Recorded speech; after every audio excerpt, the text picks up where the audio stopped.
Разговор с моята чиста и свята душа. Добро утро, мила душички!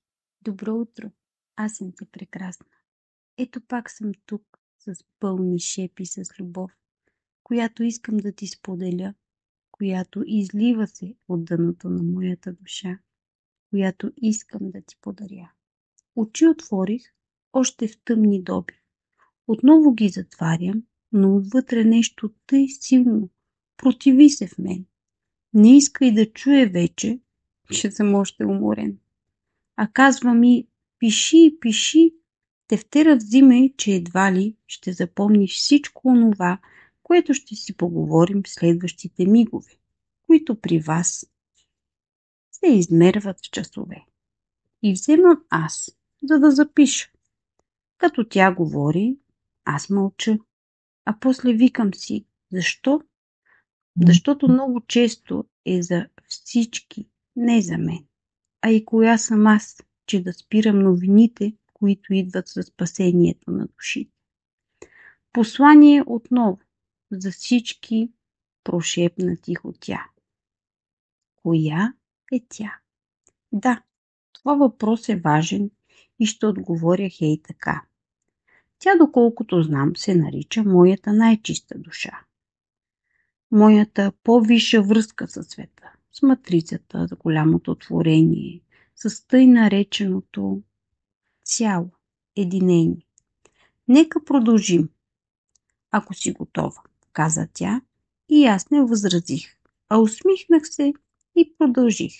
После рече: до кога като хамстери в колела ще продължавате да се въртите и живота да вините? Пак ви гледам, всички там, пред големия екран. Ококорчени стоите и попивате от новините. А последните години голямо роптане. Какво е това Коледа без сняг? Тази година падна сняг. Коледният дух навсякъде да кажа, че видях, някак май не го успя. Но нищо, това едно е на ръка. Нека и с друго важно аз да продължа. Нали сме християни, ние добри, но даже не успяхме и дори ден без месце да седнем. На трапезата ни постна бъдна и нашия Спасител вечен да го почетем. Бива ли така? Май бива, щом правим го с лекота и не осъзнаваме процеса и важните неща. Но явно трябва и това да отбележа, защото малко ме боли. Пък и ми докривя още повече от това, че всеки бие се в гърдите, че е християнин. Не зачита другите народи, а оказа се дори, че и себе си за нищо не брои.